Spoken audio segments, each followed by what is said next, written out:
Hey, I just remembered to hit record today. New Fortnite map.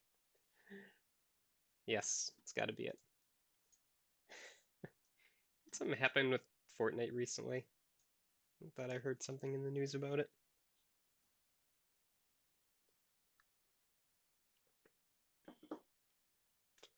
All right, so plan for today. We're going to. Ooh, they brought an OG map.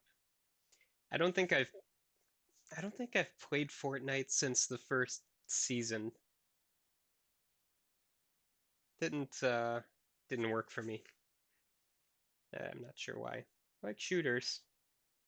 I don't mind big maps. Yeah, guess I just never learned how to Fortnite dance properly, and that just there's too much of a disconnect. See, the funny thing is that I played Fortnite when I was in college, except it was called Battlefield 1942. Except we didn't have the shrinking boundaries thing going on. But that's neither here nor there. Battle Royales have been around for a while, but yeah. So, what we've got going on today, we're going to finish up testing, verification, validation, then we've got some more next time. Friday will be a Zoom class, so you all probably saw the announcement. I will put up the link after class for the session. Basically, the goal for that is to get everybody together and kind of work on a plan slash get going on kind of the final deliverables for your term project. And the way it's going to be structured is that I will create breakout rooms for every team.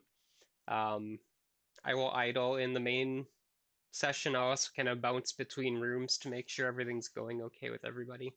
The point is to just have some class time to actually devote to finalizing and wrapping everything up that we've got going on. And with that, we have the final deliverables being posted the other night. So last night, not the other night. Um, and we'll talk about this more on Friday too. I don't want to take up too much class time for this today.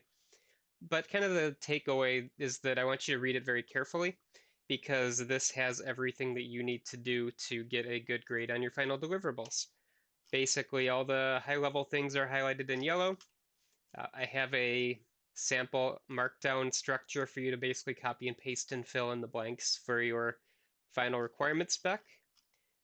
I've got some table formats in here, so that's going to be new for you. If you do not, um, if you have problems with Markdown, maybe you don't fully get it or you struggle with it a little bit. I also added a link to an online Markdown editor. Basically, you can just try writing things out and test it to see what it's actually going to look like rather than committing to GitHub, refreshing, seeing if it worked, changing, commit, push. So basically, this is a nifty little thing that you could use. It also helps kind of with that table generation as well. I'm pretty sure you could do this in like VS Code or any other online editor, but thought I would post it for those who maybe aren't familiar with it, I suppose. Um, but yeah, at the end is the rubric. Just kind of go through that, make sure that you're hitting all the key points. But the one thing I really wanted to stress and kind of why I wanted to talk about this a little bit in big, bold red font here, there will be no late submissions for this. So make sure that you are done by Friday at midnight next in 2 weeks. Basically, the reason for that is that the 18th is the last week or last day of finals week. Grades are due 4 days later. So that's going to give me basically the weekend to grade everything. And if you don't turn it in, I can't give you a late grade because there's no more time. So the flexibility is built into having it be done at the end of the week. So, but if I would say take some time, read through it carefully. If you have any questions, feel free to bring them on Friday and we can talk kind of in detail about what we're going to be doing and what I'll be expecting and all that kind of fun stuff.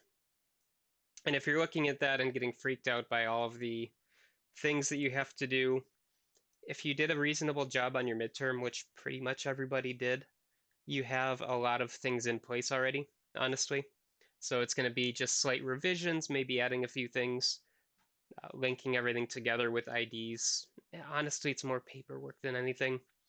The testing is going to be the new part of that that everybody's probably has to do. And kind of the one thing that I want you all to keep in mind with that, again, don't get stressed or freaked out about it. You can run all of that manually. Okay, so you can write test cases and you don't have to run JUnits. The two new methods for the web didn't have to be huge. No, just a different mathematical function. You could do an exponential, you could do a remainder, a modulus, something like that. Just a one-liner is all I'm looking for there.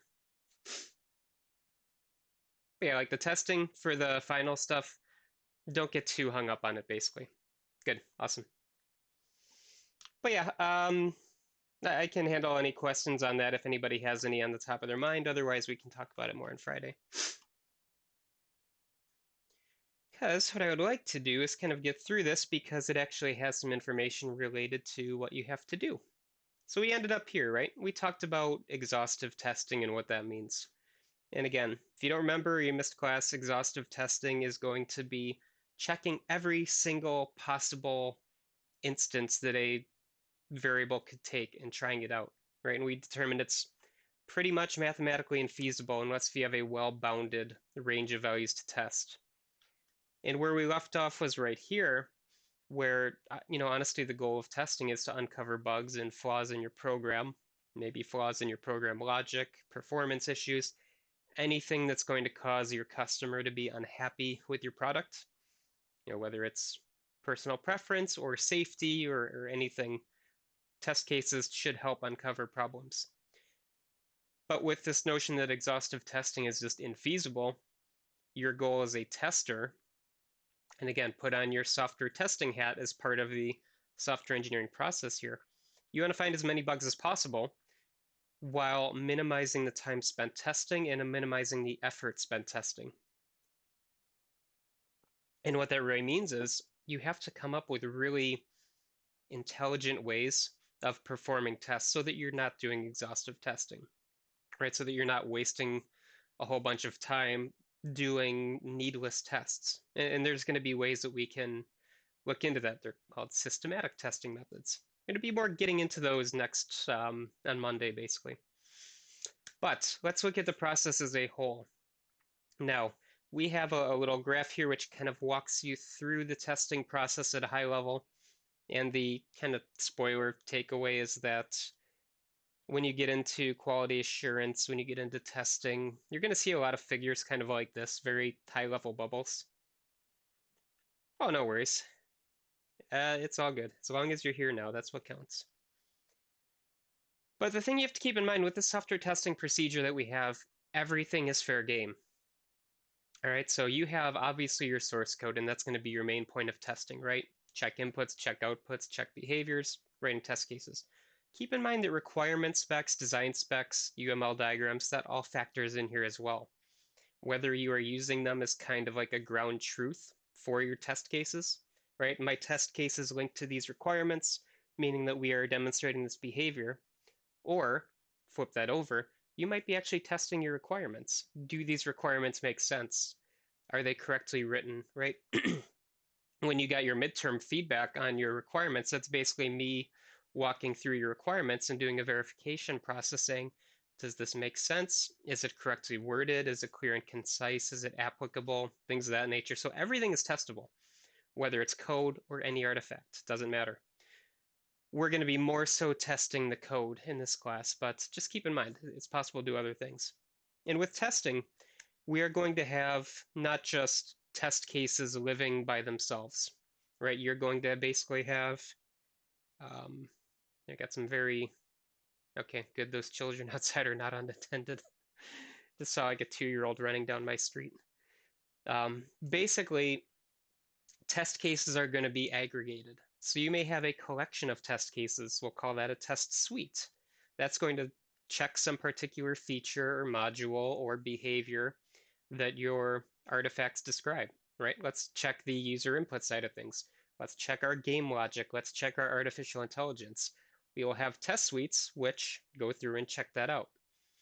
Now, a test plan is going to be a collection of test suites where we are writing out our testing plan We're going to test this. We're going to run this test suite. We're going to test this part. We'll run these test suites. We are going to go through a particular process for making sure our results are good. If they're bad, what do we do? How do we debug it? Basically, we're planning out another process here, right? In the test cases, what's going to be important are the steps to run them, what the input data is going to be, and what the expected outputs are. That's kind of the basics for a test case, but you also need that traceability linked to your requirements, linked to your other artifacts to make sure everything's being validated. You also need, did it pass or fail? Remember, that comes from, does your output actually match what you expected? So there's a lot of moving pieces here, but basically you're just making sure things work as you expect them to. So with this figure here, we're configuring our software. So whatever level of your software you're testing, be it unit testing or system level testing, you have to configure it to run in a particular state, right? Give it particular input values, instantiate particular classes, bring in certain dependencies, things of that nature. You also have to configure your tests. What are your test cases that you are running, right? Which test suites are going to be selected to run to check which feature? It's all about configuring effectively like a testing framework, which is in essence bolted onto your main application to make sure everything works. And keep in mind as you're doing this, you're incurring extra overhead too, right? You have those stubs that we wrote, those functions, those can impact your project. If they're always set to run on startup, you might have extra testing time being taken. Maybe it doesn't need to be in the formal release. Just kind of things to consider there. So let's say we configure everything, we run our test cases, whichever ones we chose, then we get some results and we have to evaluate them. Do all of the expected outputs match the actual outputs? If so, they pass. Great. But what if they fail? Right? What if you detect a big red X that says, hey, your unit tests all failed? Your integration tests failed, right? Modules aren't working together. Your system tests are failing. The thing as a whole is not working. What do you do? Well, keep in mind, that's the goal of testing. You want failures to happen because then you can go and fix them. That way your customer doesn't see them, right? So what do? We go through a debugging process. All of these debugging techniques, which you have either picked up in class or maybe in the field, whether you're using like trace debugging, a whole bunch of print statements to show, hey, I got here, I got here, I got here, I got here. Whether you're doing like memory watching, so you're watching variables, you're setting breakpoints, whatever your debugging method of choice is, basically you're going to use that to zero in on the problems. And then you provide mitigation strategies either to the developers or, to whoever's in charge of this testing strategy, right? On the other side of things too, you might actually be able to construct what we call a reliability model. How reliable is our software going to be over time? This is where you can bring in things like predicted uptime, failure rate, things of that nature. Not necessarily to get into that in this class, but keep in mind you can use your test results to build effectively a model of how well your program will be doing over time. Again, a little bit outside of the realm of this class, but something that can be done. And 1 second here. I swallowed a frog at lunch, apparently. So, some testing guidelines. These are some best practices from the art of testing. I'm going to pop all of them in here, and we've got another slide of these too. But just some points to consider as you write test cases. The things that are absolutely required for a test case are what are the inputs, not listed in number 1 there, but what are the expected outputs?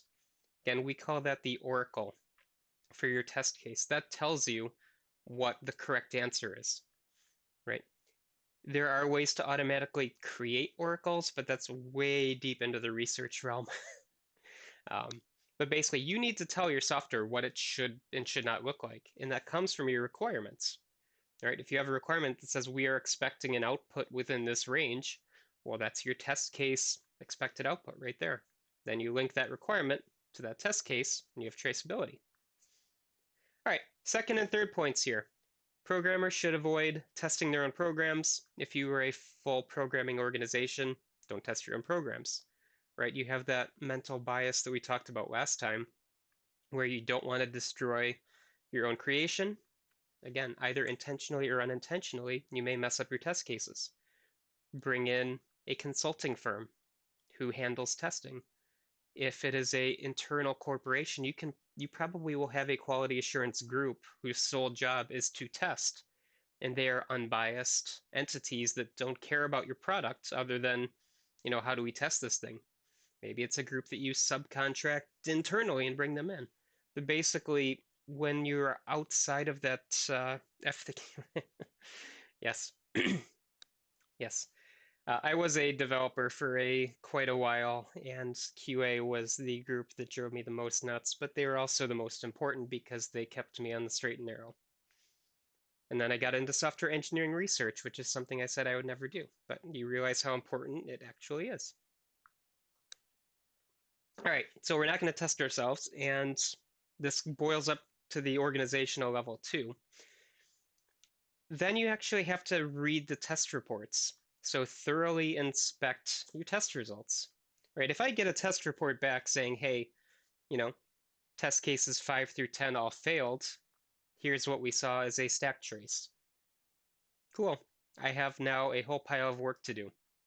But that's a good thing because if you fix it now, it doesn't have to be fixed later. You don't have to re-release your software. You don't have to call back all of your units, do a recall, anything of that nature. So basically, make sure you take the test reports and read them and handle them. Point number 5 here, very important. Don't just check the good values, check the bad values too.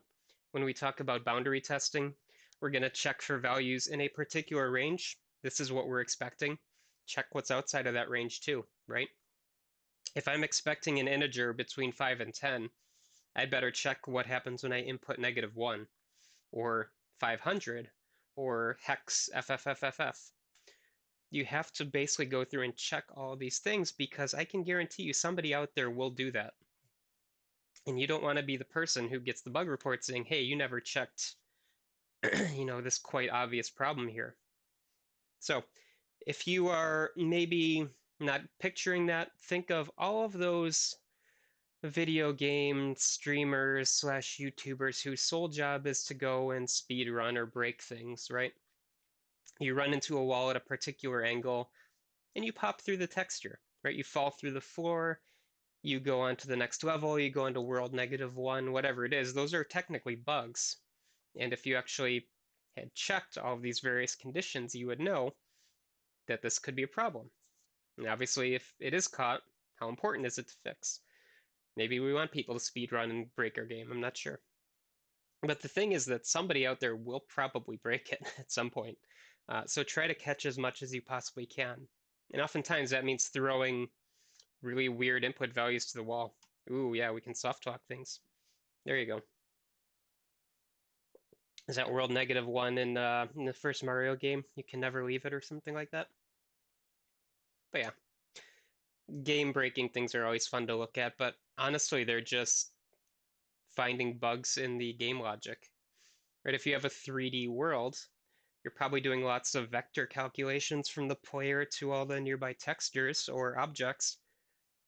And if you go to a place where two objects meet, whether they're primitives or some kind of a shape, there's always a good chance that that vector calculation for like the raycasting or whatever we're doing, it's maybe slightly off. Maybe there's somehow with the joint a way to get through. Just kind of depends. Lots of fun though. So test invalid values.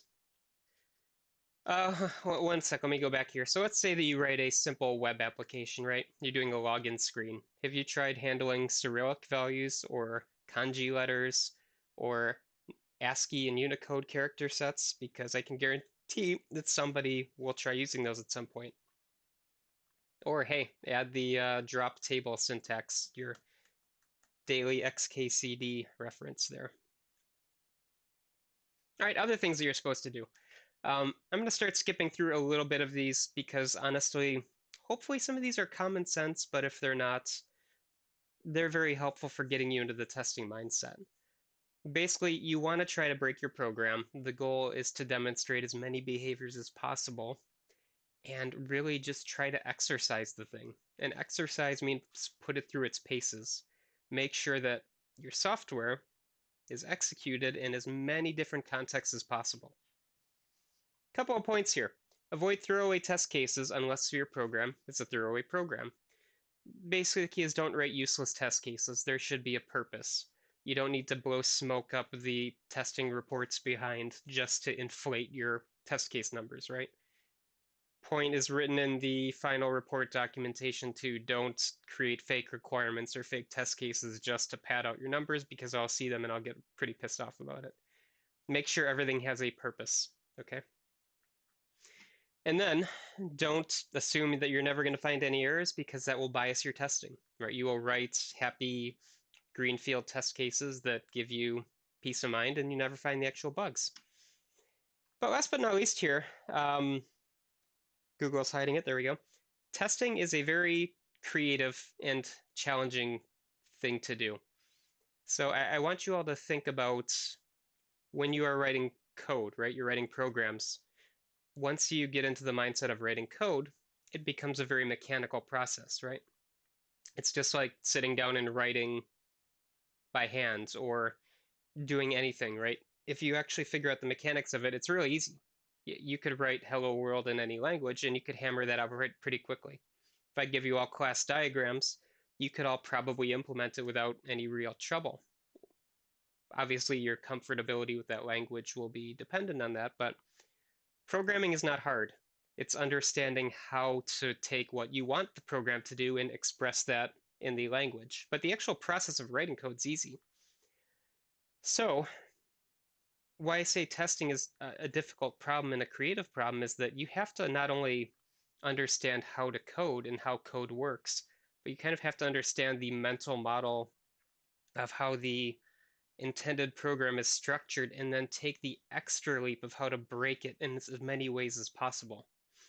Right? You have to imagine yourself as somebody being intentionally nefarious with the code. How do I ruin this particular application? How do I get as many seg faults as possible?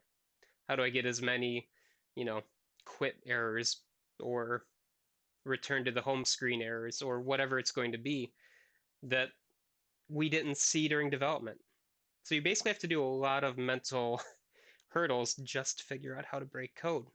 And that requires not only an understanding of actual coding, but the layer on top of how the code is actually organized and all that fun stuff too. But definitely a good place to be into. All right, so enough soapboxing. Let's actually talk about some testing here. I'm going to try not to retread too much on unit tests, but we've got a couple of things to contextualize there. But keep in mind as we go through this testing cycle, we're basically going up in layers of abstraction. Right? I've kind of said over and over again, unit testing is the smallest level of testing, right? Let's test our functions, or test our classes or modules, some small atomic object, test the functional inputs and outputs and all that fun stuff. You start going up in complexity, and honestly, this figure is not great because I say go up, but really we're kind of going down the different levels here.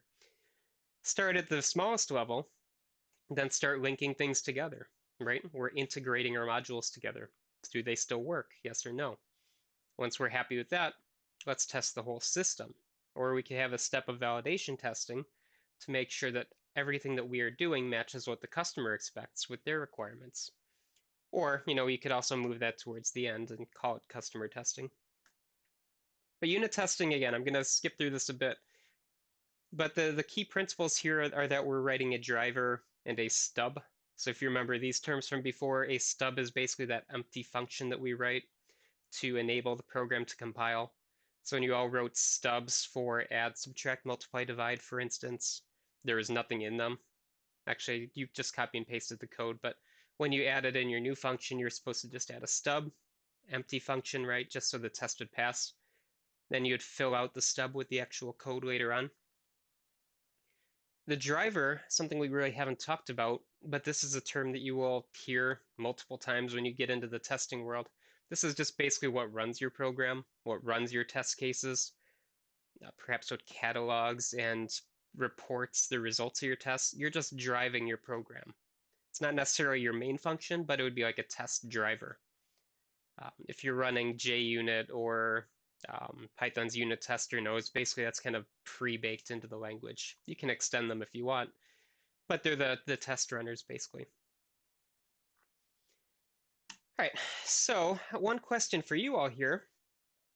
I want you to go through a little mental scenario here because we've been talking about unit testing and everything's basically been handled kind of in a little silo, right? All of our unit tests have been nicely locked away from the rest of the world. What happens though is in this situation, let's say we want to test a class. Right, so we're going to write unit test out our simple calculator.java. However, the wrinkle here is that we now have some dependencies. So we have, in this case, two dependencies to other modules. Maybe it's like a graphing library, maybe it's a trigonometric library or something like that. But we have other code that we have to bring into our module in order for it to work. Right? So if we're writing stubs, we just have empty functions. But here we actually have full-blown dependencies we need to bring in. Do you see any problems with this at all? So I think, yeah, I've got a 1 second here. I forgot to clear these results. Don't you see the other class's answers? When I say other class's answers, I mean single answers since not a lot of people were there today. All right, here we go.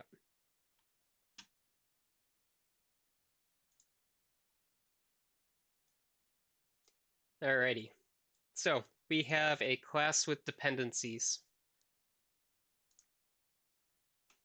Does this introduce any problems for our unit testing procedure? So consider the class under test to be like simple calculator, but we have something we have to bring in. What does that do to our unit testing cycle?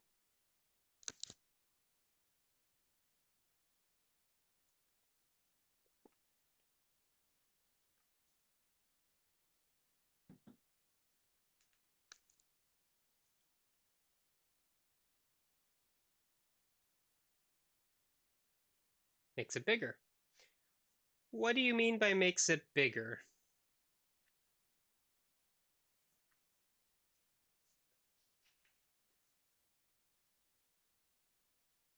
So I could see that going multiple ways.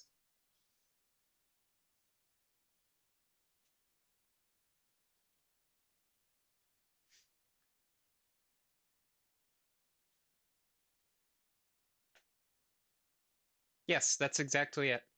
So I could take make it bigger with that. Because I think this means I had two separate people answer. Add more tests for dependencies and more tests in general. Okay, yeah. So there's a clarification for the first one. Absolutely. So we have this unknown entity coming into our testing environment, right? Let's say that we have a trig library coming in. We have no idea at the current perspective we have what is in this dependency.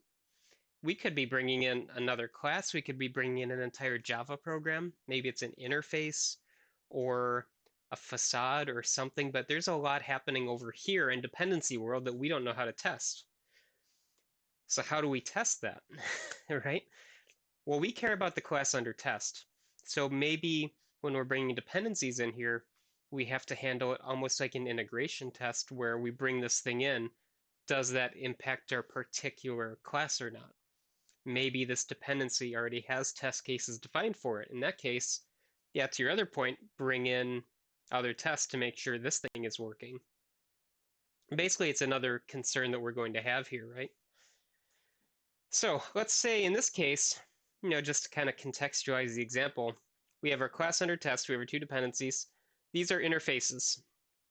Now, in this case, we may have the concrete instantiations of that dependency. If you remember from 5 or 6 classes back, the concrete classes were basically the specific instantiations of that. We could write test stubs, which kind of mimic that, but we still might be missing what the actual instance is. So in the answers that you all gave, that's pretty much spot on. We just have to be able to handle this dependency in some way, whether we abstract it away and kind of stub it out because we know what the inputs and outputs are going to be, or we actually bring the real module in and make it a part of our test. It's just something that has to be considered. There's not really like a right answer for this. It's you have to kind of see which kind of a dependency you're bringing in and handle it appropriately. And appropriate is going to be based on your situation. Again, class of trade-offs and do what is necessary at the particular step, right? All right, so just a couple of definitions for you. I'm not going to read these verbatim, but basically, again, what is a driver? What is a stub? Stub is that blank function. Driver is what runs your test cases, right? Well, I guess one thing I should point out too, though, I mentioned this earlier, but if you're adding in testing into your system, it's going to add an overhead as well. And this actually presents an interesting issue for testing.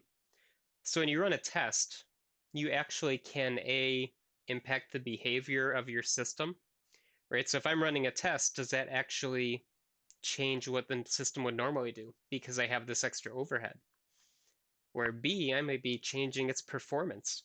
So by running these test cases, am I making the program actually run slower? Because, hey, I've instantiated all these stubs in this driver and everything that goes with this testing framework. It's bolted on kind of on top of our application. Are we seeing like false positives in terms of memory consumption, for instance, or speed?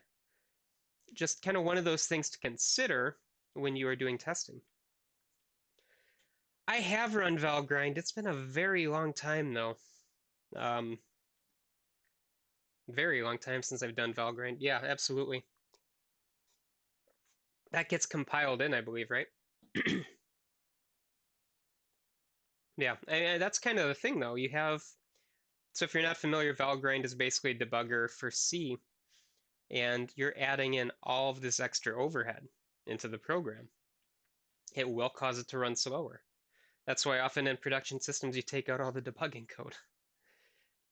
But yeah, absolutely. So again, just another visual for you here. Okay, so unit tests, we've kind of covered that ad nauseum. Hopefully everybody is aware of what they are at this point. And again, let me take one quick step back here. For your final deliverables, I have shown you how to do it automatically with JUnit and even Python. You can run them manually, okay? So if you are struggling with how to write test cases for your project, consider that every test case can be a manual test case, right? It could just be a description of here's what we're expecting to see at this point for this small atomic object. What are the inputs? What are the outputs? Then just does it meet that expectation, yes or no? And that's your test right there. Basically, the key is that you don't necessarily have to JUnit out everything or whatever, whatever you're planning on doing there. All right, so moving on to integration testing. Now, integration testing, we're going to call this a systematic technique. Let's see here. Probably have a mix of automatic and manual. Yeah, whatever works for your situation. So could a manual unit test be pressing WADs and move the character if we are doing a game? So I would consider that honestly an integration test there because you have multiple pieces moving together, right? You have the keyboard handling and you have the screen drawing logic. So those are two separate modules. So that'd be a good integration test to me.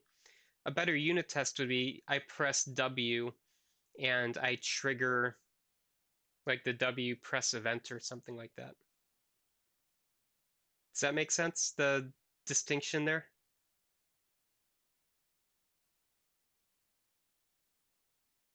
So like the unit test in that case would be I press W and then I enter the W key handler. Right, you could do console.log W pressed or something like that. The reason why I say integration makes sense, yeah. Yeah, that's fine. Or you can drop me an email or whatever you want. But kind of the key with your point, that's actually a really great question. Because in your situation, you have a character moving around a screen, right? And you have keyboard presses handling that. you're going to have modules for keyboard input handling. You're going to have modules for drawing to the screen, updating the screen every time you move the character. So these are two separate, distinct modules. Whether they're in like a main function or abstracted out into separate files, doesn't really matter. They're two separate entities. Just trying to get you all to think of where we are at the abstraction level. Then the system test for that would be I press W, I move up, and the game registers something as a whole. Now follow up, can there be a test for each WASD counting as 4? I guess I could see that. I want to say no because that's going to be not very distinct tests, but those are 4 separate test cases because if I press W, I don't expect the character to move down. I expect them to move up. If I press A, I expect them to move left, not right. So that would be a good suite of test cases, right? So not to like stick on this point for too long, but press W, press A, press S, press W, then A, and S, and then D, 4 separate test cases, but 1 test suite. Does the distinction make sense? Because you're testing the inputs. They're all a collection of related test cases, but they all have very specific inputs and outputs. So yeah, that's a great point, honestly. I wish I would have made that in the morning class because that's excellent. Because sometimes it's very easy to get lost in which perspective you're looking at. I expect my character to move down with W. Well, if you're going to do that, then I hope you provide a keyboard remapping option. Because I'm not going to do that. Ah. Yes, hey, it's your game. You can have it do whatever you want. You probably also have your mouse scroll down instead of up when you hit down. Quap control. Oh, God. Yes, quap. All right, so let's get back to integration testing so we can get to system testing. Integration testing, we can do this in 2 different ways, basically. And remember, integration is bringing modules together and then testing what happens. We are still writing test cases as normal. So you're going to have a description of the steps, the inputs, the expected outputs, actual outputs. Same idea for testing, just up a layer of abstraction, right? We're at the module level, bringing things together now. Now you can do the Big Bang approach or the non-incremental approach where you just mush everything together at the same time and then run your test cases. All right, so you have 20 modules, you bring them all together at once, then run your tests. Maybe you're creating like a release candidate or something like that. Well, you can do that, but the odds that you have more problems than if you went module by module are a lot higher. Because once you bring everything together, you're going to get all of those errors at once. And if you start going down the debugging rabbit hole, fixing one bug might introduce another elsewhere, and it basically becomes this like horrible cycle of feedback loop of bugs, basically. Effectively, you get chaos. The more intelligent way, yet maybe slightly longer, depending on your process, is to take 2 modules, integrate them, run some tests, add in another module, integrate, test, add in piecemeal, module by module. And what do you get out of that? Well, you have more, in theory, testing time, but you can localize the problems a lot better, right? You don't have this massive system that you have to debug. You just have a couple of pieces and you know exactly where the problems are probably going to be. And then you can, again, deal with those issues as pieces come in. It's a lot easier to debug a smaller thing than a big thing. I'm sure you're probably all aware of that with your term projects by this point. But basically 2 different ways to do that. And if you need a visual, you start getting into this level of software engineering. And when you look for examples, pretty much everything is going to be like a visual bubble or a graphic or some kind of a cartoon on YouTube. But basically, we're just bringing pieces together. Maybe we're testing the interface, the inputs and outputs, or behaviors. But basically, we're up a level of abstraction from unit testing, right? We have a whole package being linked to another package or module linked to another module. So, arrow, please move the screen. Okay, do it with the mouse. All right, so with incremental testing, there are multiple ways to do this. You can do bottom up, top down, sandwich, or hybrid. Basically, there's a whole plethora of ways to do integration testing. It's going to be whichever you're most comfortable with. But basically, do you start at the very bottom with all the very fine-grained modules, start bringing them together into like submodules, into high-level modules? Or do you go from the top-down layer where you start very high level, it's kind of like a shell of the whole system, and you start bringing in modules from a global perspective to a more fine-grained perspective? Basically, which way do you want to look at it? Very detailed or very broad? There's not necessarily a wrong way to do it as long as you're bringing things in piecemeal. And then the sandwich testing or hybrid or integrated or hybrid integration, sorry, you kind of do a middle out.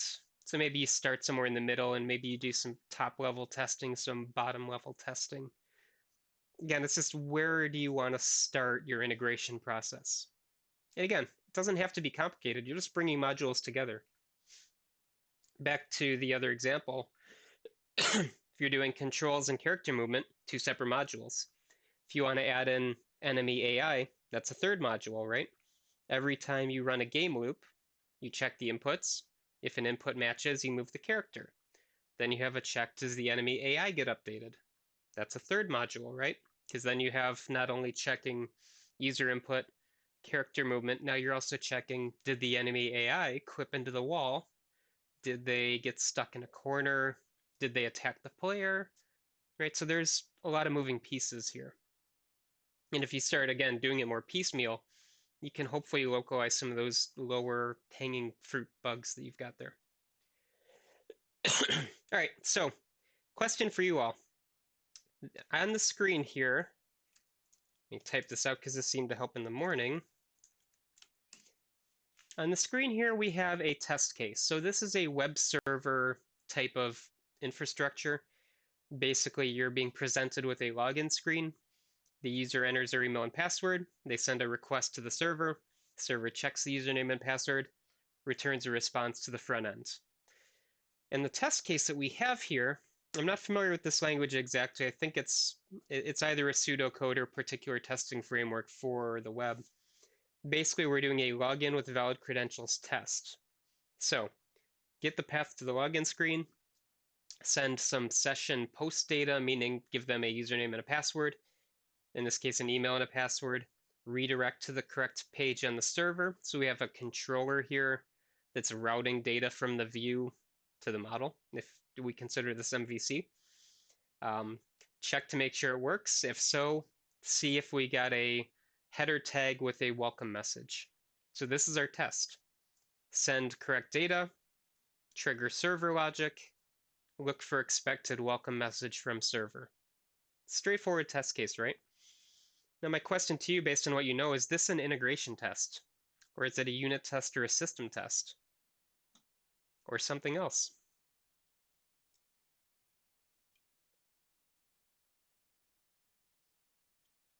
Yes. Hey, you got the trick question. Good job. This is arguable. So at this level, I would say this is probably not a unit test. Okay? Because we have multiple pieces here. Now, you could argue it. I think it'd be a system test. Okay, I could see that, right? Because we have a whole system here. This is the one where it depends on your perspective. Maybe we are just trying to integrate the view and the server together, right? This might be one small piece in a larger web application where the whole system is like a big, massive web store like Amazon or HomeDepot.com or something like that. And this is just one piece. So we're integrating the view and the server together. Or if this is your entire thing, then it's a system test. Sure. But again, it's arguable. But here you kind of see, here are the test steps. Here is the input data. Here is the output data. Or here is the expected output data. Then your actual results you would log, and then you would write check mark yes if it passes, meaning expected output matches actual output, or it fails because you got something else. Right? What if the server returned H2 welcome? That'd be a failure because we're returning the wrong HTML tag, right? Or maybe it's a partial failure. It just depends on what your testing strategy is, I suppose. but kind of a good thing to keep in mind. All right, so let's see. Are we almost there? Okay, a couple more things to go. All right, so validation testing, we've been mainly talking verification, making sure your product matches your requirements. Validation is going to be more the real world testing, also known as the customer or acceptance testing, basically checking your software against what your customer expects. And that can include actual real world situations. Right, so one of the ways that you can do this is with something called A/B testing or alpha and beta testing. You are probably all well aware of this based on visiting any Google products, getting alphas or betas of games or phone apps. But the distinction here is that alpha testing is basically done by the developers, meaning you're essentially looking over the shoulder of your users, and that's going to be done more on site than not. Now, on site can be a broad term. I could release an alpha build of my game to you, and then by participating in this alpha, you agree to send me back logs of what you're doing, right? So I'm getting all of your data, I'm crunching the numbers to see what you're doing, and then I can figure out where the problems are. I could use this to figure out, do you not like things? Which areas have you visited? You know, I could get feedback. Do you hate these button layouts? Do you like the colors, et cetera, et cetera? Um, the beta test then is going to be more done on site at the customer's location. Again, that's debatable what that means these days, obviously, but you're not the one doing testing anymore. It's going to be done by the customer or it's going to be evaluated by somebody else. Basically, you're taking your product and putting it in a live situation. Now, it's still technically a beta, meaning that you're getting feedback. You can still have time to revise before the formal release, but here you basically have taken your product, gotten it into the customer's hot little hands, and then gotten feedback. You see, we're almost out of time. So one point that I want to mention here, alpha testing we say has both black and white box testing. Beta test is only black box. And what this means is that since the customers are at this stage, they don't know the internals of your project. So they're only testing the inputs and outputs, right? They don't know what algorithms are inside your magic black box here. So something to keep in mind. I want to get to system testing because this is part of your final, but take integration testing and boil it up another layer. Right now you're testing your system as a whole. Still similar test cases, right? Steps to execute, inputs, outputs, pass or fail, but now you're checking everything at once. So this can also include, hey, what are the events impacting the system, right? Is the user trying to use 4 fingers to swipe when you're only expecting 2? Are they putting in emoji characters into your, um, you know, Unicode only game or something like that? So basically, you get into the more real world situations here. And also, with system testing, we have a lot of different types. Now, before we're more checking functional behavior, system behavior, like what is it doing? When you get up to the system level, you also start bringing in some of those non-functional concerns too, like usability or performance. Um, how easy is it to install? How well do people like it? Is it compatible with older versions of this operating system? Um, do you do stress testing to see if 500 million people can use it at the same time? Maybe you're writing an MMO or something like that. But the key here is that at this layer, you're basically checking to make sure it's going to work for your client or your customer at this level. But the concept is still the same. Test cases. Take your tests, link them together into suites, which check features, link all your test cases to requirements or your other artifacts. It's still going to be the same thing. You're just looking at, again, a different perspective. So with that, that is it for V&V Part 1. So again, Friday will be a Zoom session. Link will go up in Blackboard after class. And then Monday we will talk some more types of testing. Any questions before I sign off for the day? Well, for this class, my day's not done yet. If my day was done, I'd probably go and take a nap for a while, but, you know. Otherwise, I will see you all Friday. Be prepared to have a full hour of time to work. Use it wisely. Don't take it as a time to slough off on it because free hours of work don't come often. Anyway, have a great day. See you all Friday, and yeah, good luck with the remaining rest of your week. That'll be figure out tests. Absolutely. That's kind of the point of why I'm doing it, honestly. So, see you all Friday. Bye, everybody. Wait, gotta say goodbye. Get my emoji. There we go. Yes.